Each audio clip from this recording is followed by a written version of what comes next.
ই ভৈল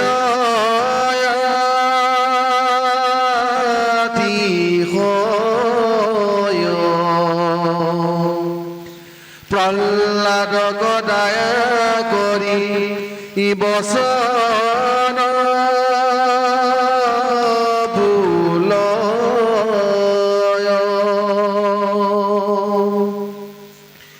কিহক লাগিয়া বাবু গালি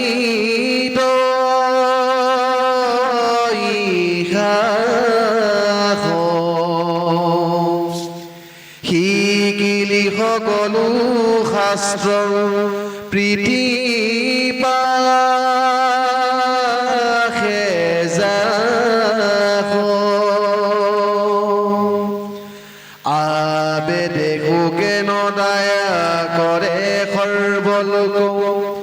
পিতৃকেন সদায় কৰিবে আজি তোক আমাকো কৰিলি দায়া প্ৰহ্লাদ কুমাৰ তোৰ পিতৃ পাশে চল কৰিয়া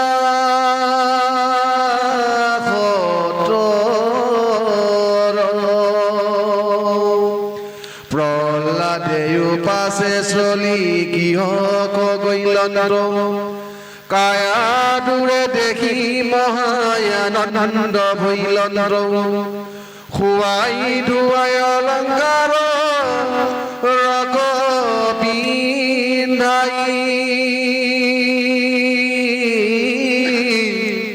দেখিতে সুন্দৰ আদি শুভ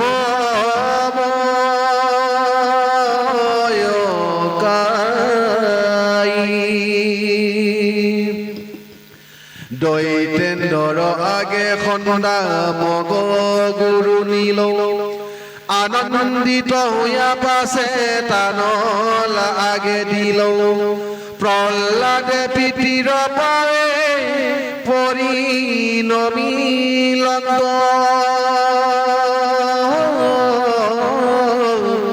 প্ৰশংসা কৰিয়াই আহি বাদ দিল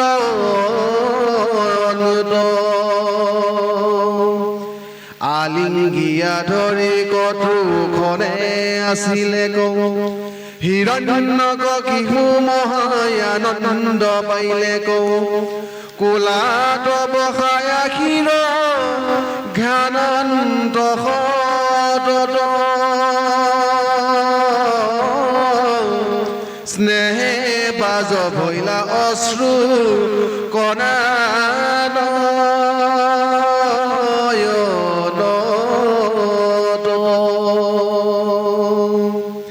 সেই জলে দিৰাইলতা হানমস্ত্ৰ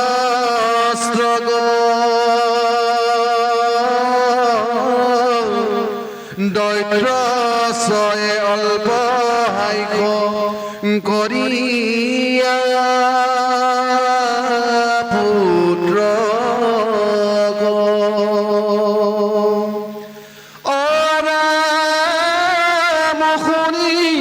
পাণ্ডৱ প্ৰহ্লাদ পুছিল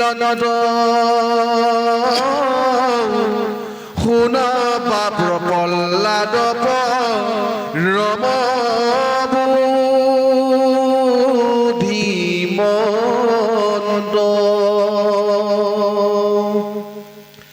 অনেক দিৱস প্ৰহ গুৰুৰ গৃহত উত্তম পাঠকত পঢ়ি আছ যত মোৰ আগত কহ দয়াৰত নয়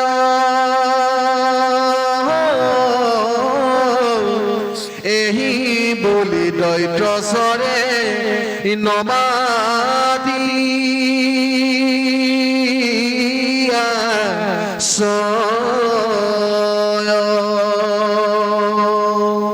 ইতিমধ্যে হিৰণ্যকশিপুৰ পুত্ৰ প্ৰহ্লাদ, সেই প্ৰহ্লাদক হিৰণ্যকশিপুৰৰ গুৰু শুক্ৰাচাৰ্য গুৰু পুত্ৰ দুজন খণ্ড আৰু অমক। সেই খণ্ডমকৰ ওচৰত প্ৰহ্লাদক বামানয় শাস্ত্ৰ শিকিবলৈ স্কুলত এডমিশ্যন দিছিল। আজিহে আমাৰ স্কুলবোৰ এনেকুৱা নহয় জানো বাৰু? সেই সময়ত কিন্তু গুৰুগৃহত পঢ়িব লগা আছিল। আটাইতকৈ ডাঙৰ কথা সুবিধাজনক কৈছিল হিৰণ্যকশিপুৰে যে সেই গুৰু আশ্ৰমখন নিজৰ জাগাতে আনি পাতি দিছিল, নিজৰ সুবিধাৰ বাবে। নিজৰো সুবিধা হয় গুৰুক পাবলৈ আৰু দৈত্য শিশুসকলকো পঢ়াবলৈ সুবিধা হোৱা হেতুকে হিৰণ্যকশিপুৰে নিজৰ ওচৰতে, নিজৰ ৰাজ্যতে সেইখন মানে নিচেই ওচৰতে আশ্ৰম বনাই দিছিল, শিক্ষাৰ আশ্ৰম। আৰু এনেভাৱে পোনপ্ৰথমে সেই দৈত্য শিক্ষাৰ দিছিল যদিও প্ৰহ্লাদক পিতৃৰ ওচৰলৈ আনোতে সুধিছিল, সেই কথাখিনি উল্লেখিত হৈছে যে কোনোবাই হয়তো ব্ৰাহ্মণে চল কৰি তেওঁক এনে শিক্ষা দিলে। ইতিমধ্যে দ্বিতীয়ৰ আকৌ গুৰুগৃহত শিক্ষা ল'বলৈ পঠোৱাত সেই প্ৰহ্লাদ ইমান চতু আছিল আৰু ইমান চোকা আছিল, সেই বামানয় শাস্ত্ৰ গুৰু সন্দামকৈ যেনেভাৱে শিক্ষা দিছিল তেনেভাৱে তেওঁ শিক্ষা গ্ৰহণ কৰিছিল। কিন্তু তেওঁ এটা কথা জানিছিল ভালদৰে, যদিও বামানয় শাস্ত্ৰ পঢ়িব জানিছিল কিন্তু এটা বস্তু ভালদৰে জানিছিল যে এই শাস্ত্ৰ কোনো কাম নাই। আৰু লগে লগে তেওঁ গুৰু সন্মান জনাই সকলো শাস্ত্ৰ যেনেভাৱে পঢ়িব দিছিল, যেনেভাৱে প্ৰশ্ন কৰিছিল তেনেভাৱে উত্তৰ প্ৰদান দিছিল। আৰু অৱশেষত গুৰু মনত আনন্দ আহিল আৰু গুৰুৱে কৈছিল, বোলে বোপাই তুমি মিছাতেনো কিয় গালি খাওঁ? সেই দেউতাৰ ওচৰত লৈ গ'লো, আমাৰ গুৰুগৃহত থাকোঁতে তুমি ইমান ধুনীয়াকৈ তোমাৰ পাঠবোৰ দান কৰিছা আৰু ইমান শিক্ষা লৈছা। দেউতাই সুধিলে তুমি কি কৰিলা? সেই বিষ্ণুৰ কথা ক'লা, মিছাতেনো কিয় গালি খাইছা? আৰু এতিয়া তোমাৰ শিক্ষাৰ পূৰ্ণ হৈছে, বলা তোমাৰ দেউতাৰ ওচৰলৈ আমি লৈ যাম। আৰু এনেভাৱে কৈছিল যে পিতৃয়ে তোমাক অনেক মৰম কৰিব আৰু আমাৰো তোমাক যে পঢ়োৱা আমাক সাৰ্থক হ'ল, গতিকে তুমি বলা তোমাক সেই পিতৃ যিমান মনৰ আশাৰ সকলো তুমি পূৰণ কৰিব পাৰিবা। এনেভাৱে সেই খন্দামকৰ প্ৰহ্লাদক লৈ হিৰণ্যকশিপুৰ ওচৰ পালে। আৰু যোৱাৰ লগে লগে কয়াধুৱে দেখিলে, অৰ্থাৎ প্ৰহ্লাদৰ মাতৃয়ে আনন্দ মনে তেওঁক সুন্দৰভাৱে মানে গা পা ধুৱাই সুন্দৰভাৱে অলংকাৰ পিন্ধাই তেওঁ সুন্দৰভাৱে খোৱা বোৱা ব্যৱস্থা কৰি দিছে। আৰু প্ৰহ্লাদক হিৰণ্যকশিপুৰ পিতৃয়ে পাই মৰমতে কোলাত বহাই, এটা নিয়ম আছিল নিজৰ শিশুসকলক যেতিয়া কোলাত লোৱা যায় বা ওচৰত মতা যায় সি শুহিব লাগে বোলে মূৰত। এই যেনেকৈ গৰু ছাগলী কুকুমে শুহি চাই নহয়, ইয়াতে কিবা এটা গুণাগুণ আছে, মই কিন্তু শাস্ত্ৰত এতিয়ালৈ পোৱা নাই। শাস্ত্ৰত কিন্তু এই কথাটো উল্লেখিত কৰিছে যে কিহৰ কাৰণে এই মানে সি জ্ঞান কৰিব লাগে, ইয়াৰ উত্তৰটো মই পোৱা নাই, কিন্তু শাস্ত্ৰই সন্মতি দিছে ল'ৰা ছোৱালীক পিতৃ মাতৃয়ে ক্ষীৰত মানে জ্ঞান কৰিব লাগে। আচ্ছা, এনেভাৱে কৈছে আৰু প্ৰশংসা কৰিছে। সেই হিৰণ্যকশিপু মহা আনন্দৰ মনে কৈছে, হিৰণ্যকশিপু মহা আনন্দ পাইলে ক, আলিংগিয়া ধৰি কটুখনে আছিলে ক, কুলাত বসাই সিয় জ্ঞানন্ত সতত, স্নেহে বাজ ভৈলা অশ্ৰুকণা নয়নত। যে হিৰণ্যকশিপুৱে বহুত সময়ত আঁকোৱালি ধৰি প্ৰহ্লাদক আৰু কুলাত বহাই সি জ্ঞান কৰিছিল আৰু তেওঁ আনন্দতে চকুলো বহিছিল। আৰু সেই চকুলোৰে প্ৰহ্লাদৰ মস্কস্থ অৰ্থাৎ মূৰত তিতি গৈছিল। আৰু দৈত্য অলপ লাহেকৈ হাঁহি মাৰি পুত্ৰক ধুনীয়াকৈ সুধিছিল, বোলে শুনা বাপ প্ৰহ্লাদ, তুমি পৰম বুদ্ধিমন্ত, তুমি বহুদিন গুৰুগৃহত থাকি তুমি উত্তম শাস্ত্ৰ পাঠ পঢ়ি আহিছা আৰু মোৰ আগত তুমি দয়া কৰি কোৱাচোন কি কি পঢ়িলা, তুমি মোকো অলপ শুনোৱা। আমাৰ ল'ৰা ছোৱালীবোৰক জানো সোধা নাযায় স্কুলৰ পৰা আহিলে, আজি কি কি পঢ়ালে মাষ্টৰে, হয়নে বাৰু? কিবা হোমৱৰ্ক কৰি নিব দিছে নেকি? পিতৃ মাতৃৰ দায়িত্ব নহয় জানো? গতিকে এতিয়া প্ৰহ্লাদক হিৰণ্যকশিপুৱে সুধিছে পিতৃয়ে, এতিয়া প্ৰহ্লাদে বাৰু কি শাস্ত্ৰৰ কথা কয়, নহয়নে বাৰু? আহকচোন বাৰু, বামনা শাস্ত্ৰত পঢ়ি আহিছে যেতিয়া নিশ্চয় কিবা এটা ক'ব আৰু পিছৰ পদত দিয়া আছে। আহক আমি শ্ৰৱণ কৰো। জয় কৃষ্ণ। ও ৰাম প্ৰহ্লাদে বুলিল পাছে প্ৰীতি কচাহিয়া, শুনা মহাশয় তুমি এক চিত্ৰ হৈয়া, অৰাম শ্ৰৱণ কীৰ্তন যিটো কৰয় বিষ্ণুৰ, তান নামৰ ৰূপ যিটো চিন্ত্ৰণ পচুৰ অৰ্চন বন্দন পাদ সেৱা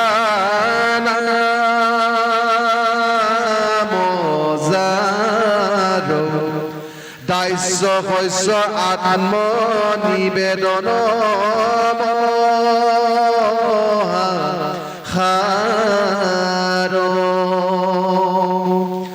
অৰামুয়েহি নৱলক্ষণ নিবা ভগতিৰ গুৰু ৰখিৰিবে আদি কৰিম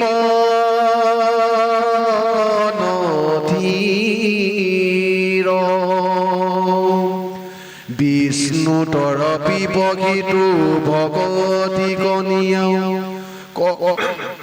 কৰয় ভগতি যিটো এক মন দিয়াও ভগতি কৰি নিয়া পাছতয় পয় শ্ৰেষ্ঠ নুহি কয় সিটো অশুনাম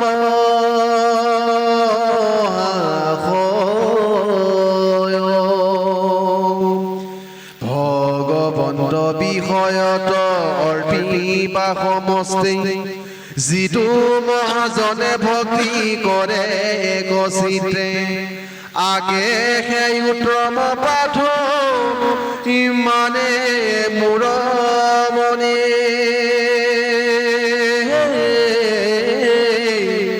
বিচাৰিয়া চাবা পিতৃ অপৰম যতনে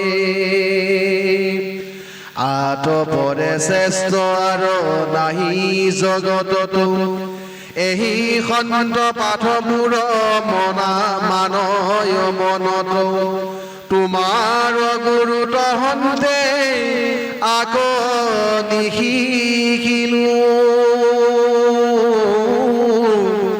ঈশ্বৰত ভক্তি নাহি নিশ্চয় জানিলো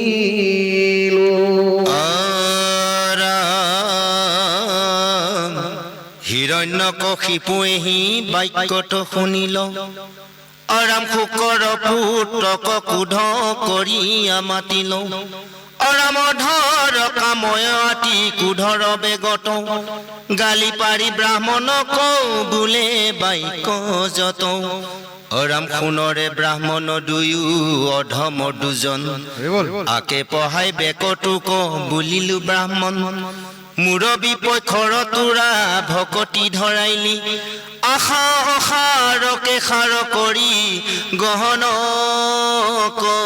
কৰাইলি মুক তোৰা সবে অনাদৰ কৰাইলি শুনয় দুষ্মতি বিপ্ৰ আবেশে নাখিলি পৰম অসাধু লোক আছে যত যত পৰম ধৰ্মিষ্ঠ যেন দেখাবেলো কত অৰাম তা সম্বাৰ পাতকে বাকো চিনাবই ৰোগ মোৰ পৰ হৈ আখি বেকত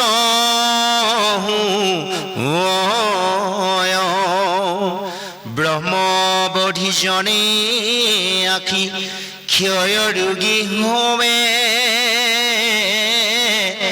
সুৰা পান কৰে মধ্যে চুতদন্তে পাৱে জয় কৃষ্ণ। এতিয়াৰ সেই পিতৃ হিৰণ্যকশিপুৰৰ কথা শুনি প্ৰহ্লাদে পিতৃলৈ চাই উত্তৰ দিছে একচিত্তভাৱে কৈছে শ্ৰৱণ কীৰ্তন যিজনে বিষ্ণুৰ শ্ৰৱণ কীৰ্তন কৰে আৰু তেওঁৰ ৰূপ যিজনে চিন্তা কৰে অৰ্থাৎ অচন বন্দন পদসেৱা দাস্য সহিত আত্মা নিবেদন অৰ্থাৎ আমাৰ নৱবিধা ভক্তিৰ কথা কৈছে যিজনে এনেভাৱে নৱবিধা ভক্তি কৰে আৰু গুৰু পোৱাৰ এই কথা শিকি লয়, মন স্থিৰ কৰে, বিষ্ণুতে অৰ্পণ কৰি সকলো কৰ্ম কৰে, সেইজনেহে কৈছে শ্ৰেষ্ঠ এই জগতত। এই কথাখিনি শুনাৰ লগে লগে হিৰণ্যকশিপুৰ কেনেকুৱা লাগিছে বাৰু, নহয় জানো বাৰু? যি শিকিবলৈ দিছে তাত দেখোন বিপক্ষহে মাত মাতি আছে। আৰু কৈছে ভগৱন্তৰ বিষয়ত অৰ্পিয়া সমস্তে যিটো মহাজনে ভক্তি কৰে একচিত্তে। এয়া কৈছে ভগৱন্তৰ এখন বিষয় বিষ্ণু মায়াই আৱৰি আছে। যিসকল হৈছে মহাজন অৰ্থাৎ একান্ত ভক্ত, সেইসকলেহে কি কৰে, সেইজন ভগৱন্তক অৰ্পণ কৰি সকলো কৰ্ম কৰে। আৰু সেইজনকহে মোৰ মনে সদায় উত্তম বুলি মই ভাবো। যে এই মিছাৰ সংসাৰখনত কেতিয়াও এই বিষয়ৰ কৰ্ম দ্বাৰা গৃহ সুখত কেতিয়াও সুখ হ'ব নোৱাৰে। আজি প্ৰহ্লাদে পিতৃক কোৱা নাই, সেইজন হিৰণ্যকশিপুৰ দৈত্যক কোৱা নাই, আপোনালোক আমাক হিৰণ্যকশিপুৰ দৈত্যক এই কথাখিনি কৈ আছে। সেইকাৰণে কৈছে যে ইয়াৰ ব্যতিৰেকে আৰু শ্ৰেষ্ঠ এই জগতত কোনো হ'ব নোৱাৰে। সেইকাৰণে এই সন্তসকলৰ কৰ্ম হৈছে এয়া হ'ল গুৰু সেৱা কৰা আৰু ভগৱন্তক পূজা সেৱা কৰা। আৰু সেই পিতৃ যে এই শিক্ষাকণ মই মোৰ গুৰু পোৱা মই লোৱা নাই, মোক গুৰুৱে এই শিক্ষা মোক দিয়া নাই। যে ঈশ্বৰৰ ভক্তি নাহি নিশ্চয় জানিবা, যে ঈশ্বৰৰ ভক্তি ব্যতিৰেকে এই সংসাৰত একো নাই, এই কথাটো তুমি জানি ল'বা। হিৰণ্যকশিপুৰে এনে বাক্য শুনা পিছত এতিয়া কাক গালি দিব? আৰু গুৰুকে গালি দিছে। আৰু যে কৈছে শুনৰ শুক্ৰাচাৰ্য পুত্ৰ, তোমালোক দুইজনে কি কৰিলা, যে মোৰ পুত্ৰক কিন্তু তোমালোকে বামন শাস্ত্ৰ শিক্ষা নিদিলা। কাৰণ এনেভাৱে গালি পাইছে, তোমালোকক ব্ৰাহ্মণ বুলি মই সদায় মানিছো, তোমালোকে ব্ৰাহ্মণ হৈ কি কৰিলা, দুৰ্জন অৰ্থাৎ দুষ্কৰ্ম কৰিলা। আৰু সেইকাৰণে শুনা, কৈছে মূৰ বিপক্ষ তোৰা ভকতি ধৰাইলি, অসাৰকে সাৰ কৰি গহন কৰাইলি। যে তোমালোক দুইজনে মোৰ বিপক্ষ ধৰ্ম মোৰ পুত্ৰক শিকালি, আৰু তোমালোকে অসাৰকে সাৰ বুলি তোমালোকে কি শিক্ষা দিলা, এই বিষ্ণু শিক্ষা দিলা। সেই কৈছে মুক তোৰা সবে অনাদৰ কৰাইলি, সোণৰে দুষ্মতি বিপ্ৰ আৱেশে নাখিলি। যে মোক তোমালোকে অনাদৰ কৰিলি, তুমি মোৰ দুৰ্যক তোমালোকে নমাই আনিলি। পৰম অসাধু লোক যিমানবোৰ আছে সেইবোৰ পৰম ধৰ্মিষ্ঠ দেখুৱাই লোকসকলক তোমালোকে শিক্ষা দিলা। সি কৈছে তাসম্বা পাতকে সবাকো চিনাবই, ৰোগৰ ৰূপ হৈয়া আঁকি বেকত হুৱে। যে সেই পাপে সকলোকে কি কৰিব, এতিয়া চুব আৰু ৰোগ ৰূপে বেমাৰ ৰূপে সকলোকে আৱৰি ধৰিব। এনেভাৱে হিৰণ্যকশিপুৰে প্ৰহ্লাদৰ কথা শুনি সেই প্ৰহ্লাদ গুৰু অৰ্থাৎ খণ্ডামকক এনেভাৱে গালি পাৰিছে। আহক ইয়াৰ পিছত সেই যে খণ্ডামকক গালি পাৰিছে আৰু নি হিৰণ্যকশিপুৰে কি কৰে পিছৰ পদত দিয়া আছে। আহক আমি শ্ৰৱণ কৰো। জয় কৃষ্ণ। অৰাম ব্ৰাহ্মণৰ সুবৰ্ণ কৰে জন, দেখি বিদ্ৰ মানে সিটো মৰইন খগন,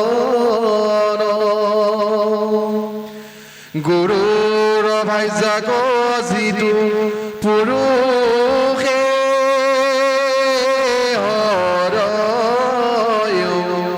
শ্ৰুত কণ্ঠ ৰোগ হুৱে তাহাৰ নিশ্চয়,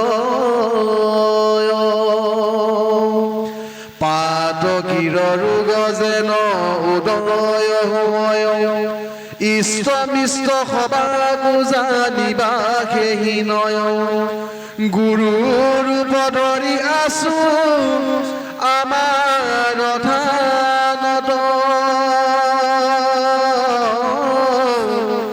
শত্ৰু কস্মৰাবে মূৰ দয়াৰ পুত্ৰ, কাৰ্য দ্বাৰা জানিলো পবিত্ৰ নুহি কয় এই বুলি দৈত্যপতি অনেক গজয় হেনয় বচন শুনি গুৰু পুত্ৰ দুই কাম্পে আতি মহাত্ৰাসে ভয়ে ভীত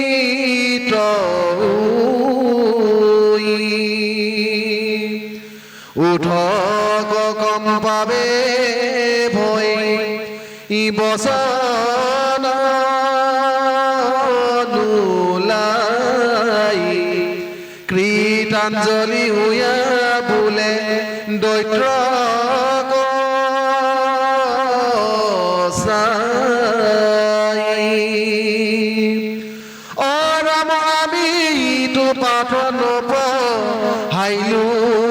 নিশ্চয় তজু পুত্ৰ এইটো বাণী সততে বোলয় আমাক নকৰা কোপ তুমি মহাশয় যাহাৰ কোপত ইন্দ্ৰ ভয়তে কাম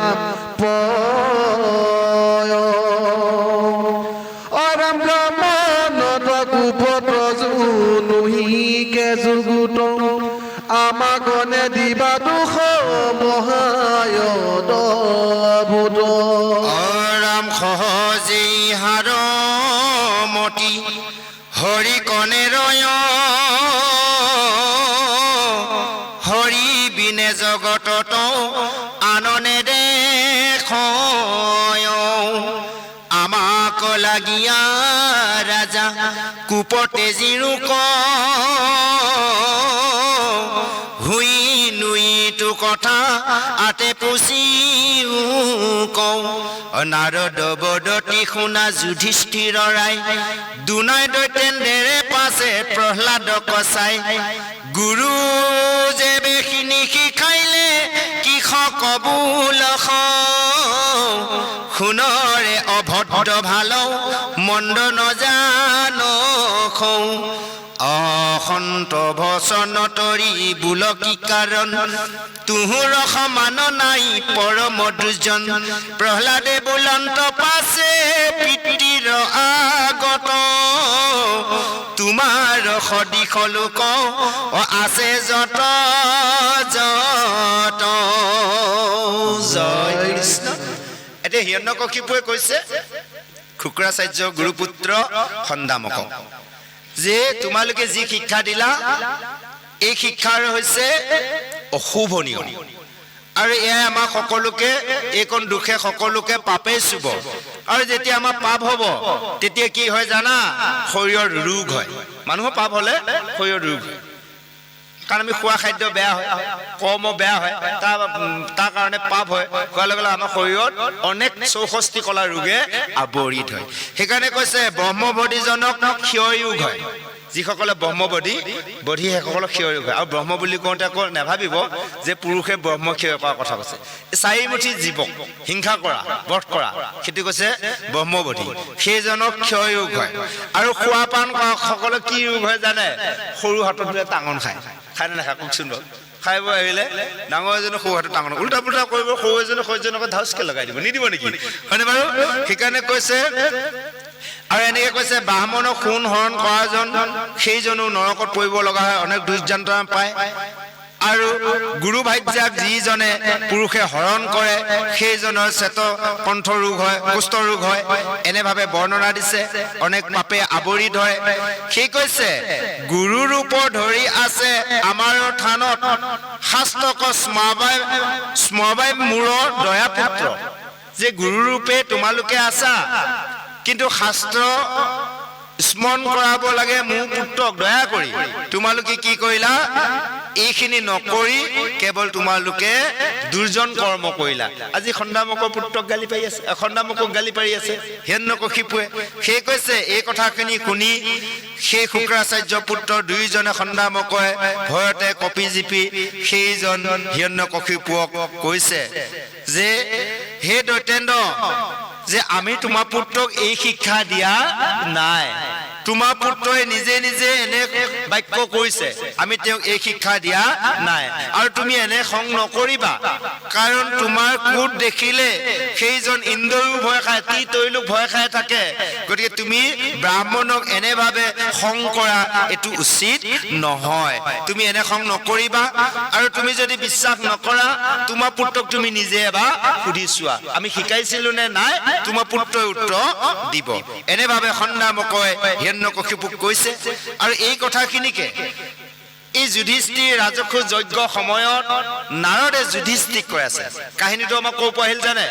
দাপৰত যেতিয়াৰ কৃষ্ণৰ ভগৱন্ত কৃপাৰত যুধিষ্ঠিৰে 61 ৰজা হৈছিল, হয়নে বাৰু?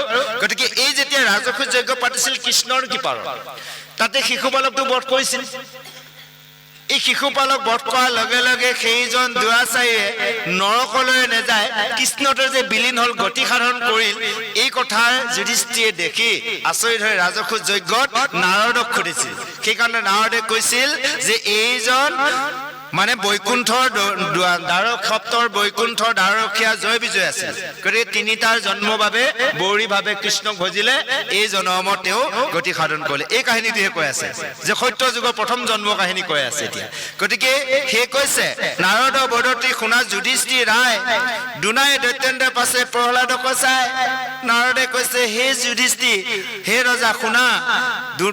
যেতিয়া সন্ধামকৰ কথা শুনি পুনৰ সেইজন হিৰণ্যকশিপুৱে নিজৰ পুত্ৰলৈ চাই কৈছে যে গুৰুৱে যদি তোমাক শিকোৱাই নাই, এইবোৰ কথা তুমি ক'ৰ পৰা কৈছা, কিয় কৈছা? এইবোৰ অভদ্ৰ বাক্য, বেয়া কথা, বেয়া বাক্য তুমি কিয় কৈছা, নাজানা নেকি তুমি? এনেভাৱে গালি দিছে। আৰু কৈছে অসন্তৰ বচন তই বোল কি কাৰণ, বেয়া বাক্য তুমি কি কাৰণত কোৱা, যে তোমাৰ সমান পৰম দুৰ্জন যে এই পৃথিৱীতে নাই। এনেভাৱে প্ৰহ্লাদক পিতৃয়ে কৈছে। আৰু পিতৃক প্ৰহ্লাদে কিবা ক'ব বিচাৰিছে, কিবা কয় আহকচোন বাৰু আমি সকলোৱে শুনো। নিশ্চয় ভাল কথাই ক'ব প্ৰহ্লাদে। জয় কৃষ্ণ।